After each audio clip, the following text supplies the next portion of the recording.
Assalamualaikum warahmatullahi wabarakatuh. Sebelumnya perkenalkan, nama saya Istiana Dwi Sari dengan NIM C1C021131.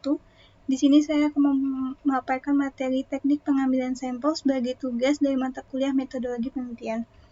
Baiklah, ke materi pertama yaitu penelitian sampel dan populasi. Populasi merupakan total keseluruhan objek penelitian dan sampel merupakan bagian yang terdapat dalam populasi. Mudahnya, di dalam populasi terdapat sampel. Perbedaan antara kedua hal tersebut terletak pada jumlahnya. Dalam pengambilan sampel, dalam penelitian kuantitatif maupun kualitatif, sampel harus memenuhi beberapa syarat, antara lain dapat mewakili populasi, mudah dilaksanakan, informatif, serta dapat dan tepat dan akurat.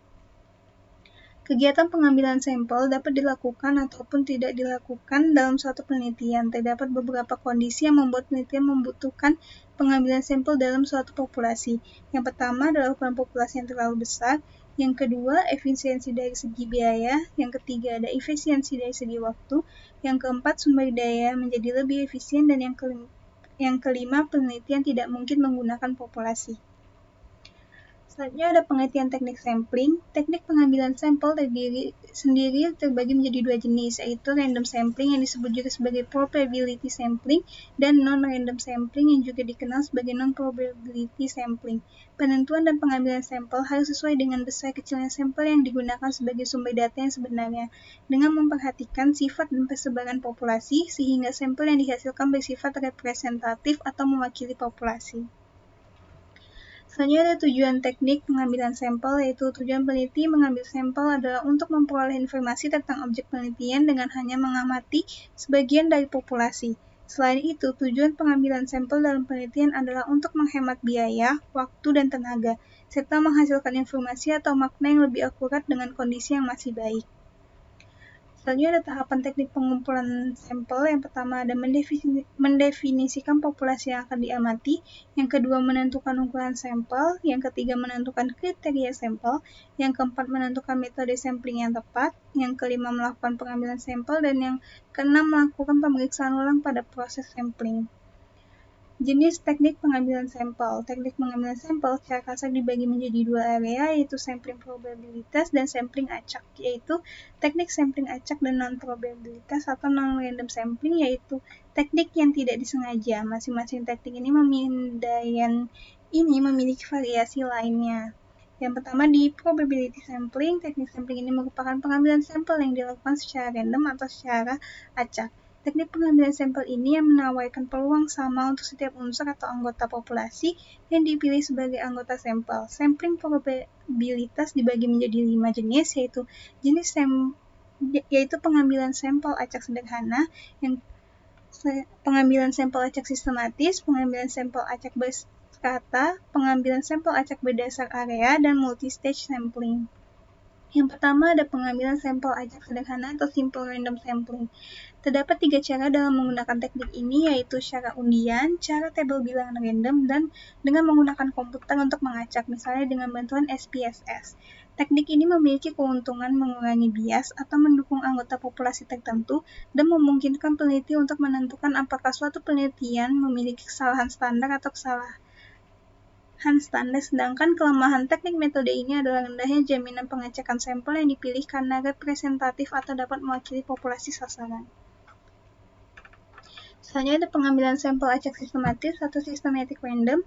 Pengambilan sampel dengan teknik ini menentukan sampel awal secara acak, setelah itu sampel selanjutnya dapat dipilih secara sistematis menurut pola tertentu. Pola umum untuk teknik ini adalah pengambilan kelipatan dari jumlah anggota populasi dikalikan dengan jumlah sampel yang diambil oleh peneliti. Yang ketiga ada pengambilan sampel acak berstrata atau stratified random sampling. Teknik pengambilan sampel acak bertingkat dilakukan dengan menetapkan sampel survei yang mengelompokkan anggota populasi ke dalam kelompok tingkat tertentu seperti rendah, sedang, ataupun tinggi. Misalnya, populasi merupakan mahasiswa jurusan akuntansi, sampelnya dapat ditentukan dari tingkat usia yang paling rendah ke tinggi atau sebaliknya. Yang keempat ada pengambilan sampel acak berdasarkan area atau cluster random sampling. Dengan teknik ini, subjek penelitian dikelompokkan menurut wilayah atau tempat tinggal penduduk. Tujuannya adalah untuk menjelajahi salah satu bagian berbeda dari area tersebut. Contohnya, peneliti ingin mengambil sampel dari pelajar di kota Jambi dengan banyaknya jumlah pelajar di kota Jambi. Peneliti menerapkan teknik cluster sampling. Peneliti mengambil beberapa pelajar dari semua sekolah menengah atas yang akan menjadi satu kelompok ataupun satu klaster. Yang terakhir ada area sampling atau multi-stage sampling. Prosedur pengujian multitahap adalah kombinasi dari beberapa prosedur pengujian secara bersamaan dengan tujuan agar efektif dan efisien. Jadi dua teknik pengambilan sampel yang digunakan. Beberapa langkah yang dapat dilakukan untuk menerapkan teknik pengambilan sampel ini yaitu menentukan populasi dan strata. Selanjutnya menghitung ukuran sampel dengan memilih item secara acak dari setiap strata, dan yang terakhir mengacak ulang ukuran sampel pada strata terakhir. Selanjutnya ada non-probability sampling. Dalam teknik ini, pengambilan sampel dilakukan sedemikian rupa sehingga tidak memberikan peluang yang sama kepada setiap objek atau anggota populasi yang dipilih untuk pengambilan sampel. Teknik pengambilan sampel non-probabilitas cocok ketika dipilih untuk sampel populasi yang spesiesnya tidak terbatas atau ukuran anggota populasi tidak ditentukan sebelumnya atau bahkan tidak dapat ditentukan. Ada 4 jenis teknik non-probability sampling, yaitu sampling incidental, sampling purpose safe, sampling bola salju, dan sampling kuota. Yang pertama ada sampling incidental atau Williams available sampling. Teknik pengambilan sampel incidental sampling dapat menentukan sampel secara acak atau random. Peneliti mengambil sampel dari orang-orang yang kebetulan mereka temui saat itu. Contohnya, peneliti mengambil populasi dari konsumen suatu kantin. Cara pengambilan sampel yaitu peneliti secara langsung datang ke kantin tersebut dan menetapkan sampel pada orang yang makan di kantin tersebut tanpa adanya syarat sampel. Yang kedua ada sampling purposive atau purposive or judgment sampling. Teknik sampling target adalah teknik pengambilan sampel berdasarkan pendapat peneliti sampel mana yang paling tepat dan bermanfaat, serta dianggap tepat untuk mewakili populasi. Teknik pengambilan sampel ini biasanya memiliki kualitas sampel yang lebih tinggi karena peneliti membuat grid dan batasan berdasarkan kriteria tertentu yang dijadikan sebagai pola penelitian. Teknik ini termasuk teknik pengambilan sampel yang biasa digunakan dalam penelitian. Yang ketiga ada sampling bola salju atau snowball sampling. Teknik ini menentukan sampel berdasarkan wawancara atau korespondensi dengan sampel sebelumnya. Pengambilan sampel dengan teknik ini berarti peneliti dapat meminta informasi dari sampel pertama untuk terus mendapatkan sampel berikutnya sampai semua persyaratan sampel penelitian terpenuhi. Teknik pengambilan sampel bola salju sangat cocok untuk menyelidiki masalah yang pada dasarnya cukup sensitif dan membutuhkan tingkat privasi yang tinggi dari responden. Yang terakhir ada sampling kuota. Teknik pengambilan sampel ini dilakukan dengan terlebih dahulu menetapkan kuota atau jumlah sampel penelitian.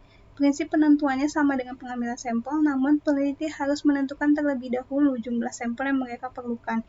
Misalnya, seorang peneliti menetapkan bahwa penelitian harus dilakukan setiap hari selama seminggu dengan jumlah sampel 100 orang. Jika peneliti memenuhi kuota hari itu, yaitu diperoleh 100 sampel, maka tugas peneliti untuk mencari sampel penelitian sudah selesai. Baiklah, sekian materi dari saya. Mohon maaf apabila kesalahan kata ataupun kesalahan penulisan. Saya mohon maaf. Wassalamualaikum warahmatullahi wabarakatuh.